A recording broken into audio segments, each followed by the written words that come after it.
ধানমন্ডির ৩২ নম্বরে অভিনেত্রী রোকেয়া প্রাচীর ওপর হামলা হয়েছে। ১৪ আগস্ট সন্ধ্যায় রোকেয়া প্রাচীর নেতৃত্বে একদল সংস্কৃতিকর্মী ধানমন্ডির ৩২ নম্বরে শোক দিবস উপলক্ষে প্রদীপ প্রজ্বলন করে। এ সময় ৩০ থেকে ৩৫ জনের একটি দল লাঠিসোঁটা নিয়ে রোকেয়া প্রাচীর ওপর হামলা করে। এই অভিনেত্রীর ওপর হামলার খবরে নিন্দার ঝড় উঠেছে শোবিজ জগতে। কিন্তু হঠাৎ কেন হামলা হলো এই অভিনেত্রীর ওপর? কারা করল হামলা?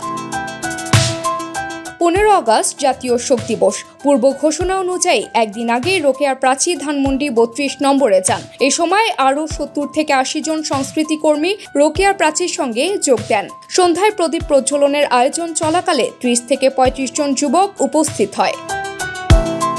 প্রত্যক্ষদর্শী মতে তাদের হাতে লাঠিসোঁটা ছিল। তারা সকলকে হুমকি দিয়ে সরিয়ে দেয়। এরপর বঙ্গবন্ধুর প্রতিকৃতি ভাঙচুর করে। রোকেয়া প্রাচী সেটি ঠিক করতে গেলে তাকে লাঠি দিয়ে মারতে থাকে যুবকেরা। একের পর এক আঘাতে অভিনেত্রী লুটিয়ে পড়েন। পরে তাকে দ্রুত সহশিল্পীরা ধরে বাহিরে নিয়ে যান।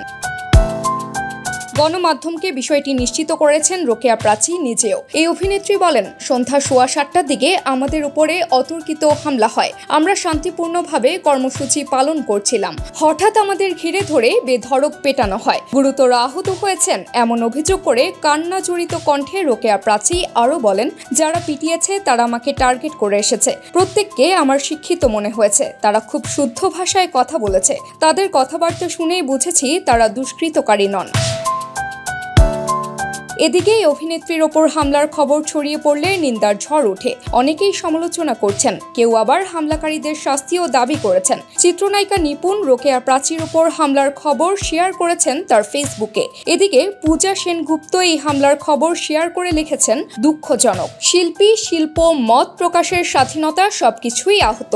নিন্দা জানাই। ৫ আগস্ট গণ অভ্যুত্থানে পতন হয় শেখ হাসিনা সরকারের। তিনি পদত্যাগ করে ভারতে চলে যান। আওয়ামী লীগের নেতাকর্মীরা অনেকে চলে যান আত্মগোপনে। দুর্বৃত্তরা দেশের বিভিন্ন জায়গায় আগুন দিয়ে পুড়িয়ে দেয়। পুড়িয়ে দেওয়া হয় বঙ্গবন্ধুর ৩২ নম্বরের ঐতিহাসিক বাড়িটিও। তবে এখনো সরব আছেন আওয়ামী লীগের কর্মী ও অভিনেত্রী রোকেয়া প্রাচী।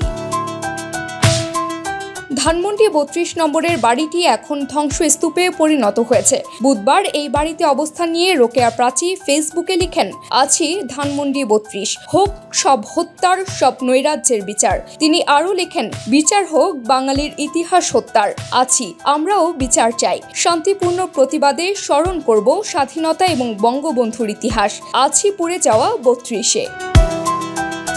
এর আগে ফেসবুকে রোকেয়া প্রাচী ঘোষণা দেন, ১৫ আগস্ট শেখ মুজিবুর রহমানের মৃত্যুবার্ষিকীতে মিছিল নিয়ে ধানমন্ডি ৩২ নম্বরে উপস্থিত হওয়ার। একটি ছবি শেয়ার করে ক্যাপশনে তিনি লিখেন, আমরা জেগে উঠব এই ধ্বংস থেকে, জেগে উঠব আগুনে পোড়া ৩২-এর এই ঘর থেকে, জেগে উঠব নিভে যাওয়া ছাই থেকে। জ্বালিয়ে পুড়িয়ে ভেবেছ সব সাহস পুড়েছ তোমরা। আমরা বাঙালি এই ছাই ভস্ম থেকেই উঠব আবার আগুন হয়ে জেগে। ১৫ আগস্টকে ঘিরে উত্তেজনা বাড়ছেই। শেষ পর্যন্ত কি হয় এটাই এখন দেখার বিষয়।